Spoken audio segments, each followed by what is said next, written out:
The Jolly Roger is the legendary black pirate flag. While rum-drinking, saber-swinging and ship-raiding pirates are mostly relics of the past, there is still an old pirate bay in Peach's castle. Or a painting of a pirate bay, to be precise. The painting of Jolly Roger's Bay. It's a place which would fit perfectly into a pirate movie. There are sunken ghost ships, horrific, huge underwater creatures, forgotten treasures, foggy beaches, underwater caves and of course, cannons.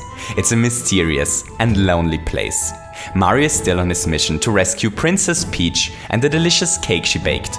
To do so, he needs to save all the magical power stars. 7 of them live inside the painting of Jolly Roger's Bay. So you ready?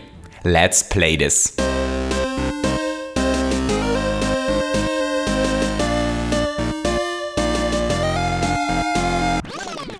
The first star of Jolly Roger's Bay is called Plunder in the sunken ship. Mario's objective here is pretty simple. He has to plunder the sunken ship. Sadly for Mario, entering the sunken ship isn't a simple task. The only entrance to the ghost ship is blocked by a gigantic eel. Usually, he's supposed to swim in front of the eel until he gets so annoyed that he decides to eat Mario, which opens up a path into the ship.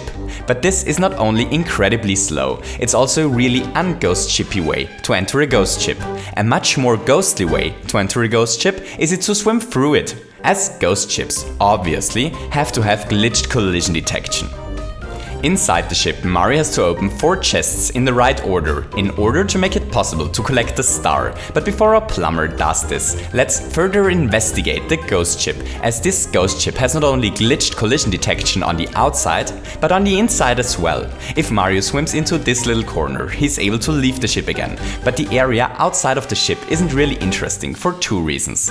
First, there is nothing on the outside. And second, there are tons of invisible walls, which make it almost impossible to move around here. Luckily, Mario glitches for no apparent reason back into the ship after a while.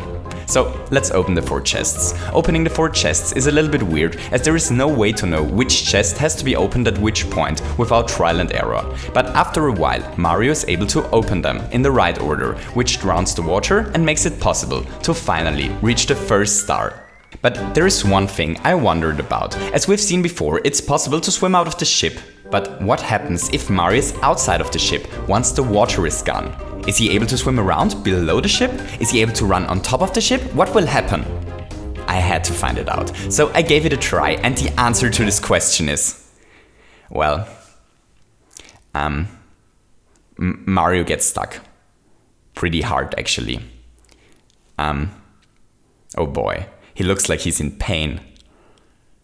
Well, there is nothing we can do for Mario in this situation. The only way to separate Mario from the wall is to reboot the game. Okay, with Mario and the wall separated again, it's finally time to collect the first power star of this stage. Hooray! The next star is called Can the Eel Come Out to Play? This one is very simple. All that our plumber has to do is to swim back to the area where the ship was before. The ghost ship raised from the depths of the sea and is now swimming once again. And the horrific eel, which lived inside it, moved into this hole in the wall. If Mario swims near this eel and taunts him a little bit, he leaves his home after a while in order to eat Mario. That's Mario's chance. At the end of the eel's tail, a power star is hidden. All that Mario needs to do is to touch it and to collect it. The third star is called Treasure of the Ocean Cave. Deep down in the water, there is the entrance to a hidden cave. This underwater cave is a dangerous place. Not only do Goombas live there, but there are collapsing stone pillars as well.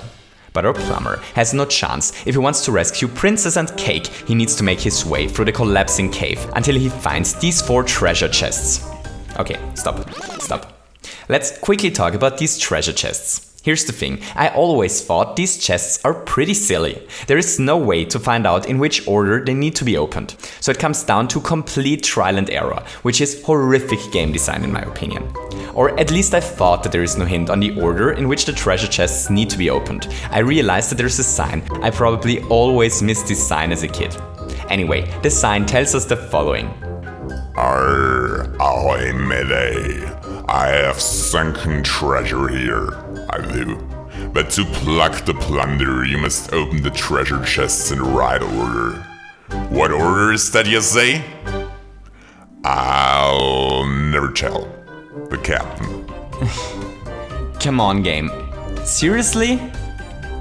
Anyway, after a thrilling trial and error session, Mario was finally able to figure out how to open the 4 chests and to collect the 3rd star of this stage. The next star is the 8 red coin star, and while Mario is at it, he will collect the 100 coins as well. The first red coin is on top of this slightly glitched pole. The second one is inside this huge shell. The third one is inside this dangerous shell. The fourth one inside this fascinating shell. Number 5, 6 and 7 live on top of the ghost ship, and the last one is inside this horrific shell. And collecting these coins gives Mario the last ones which he missed in order to get 100. Hooray! Only 2 stars to go.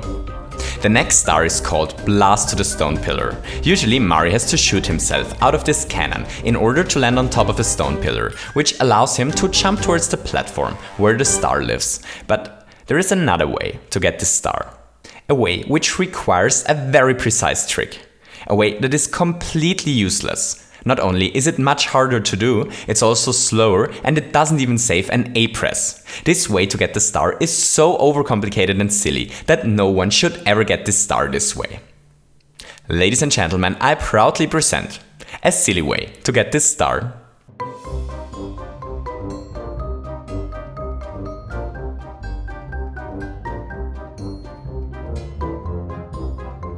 With this star saved, there's only 1 star left in Jolly Roger's Bay, the Through the Jet Stream star.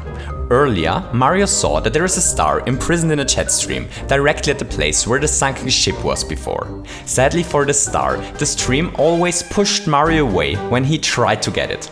Usually, Mario is supposed to get the star together with the metal cap, but Mario really isn't into metal, and so he decided to get this star in a straightforward way. Hooray! This was the last star of Jolly Roger's Bay. The sunken ship floats once again on top of the sea, the horrific eel lost his power star, the treasure chests inside the collapsing cave are empty, and for Mario it's time to head to Big Boo's mansion.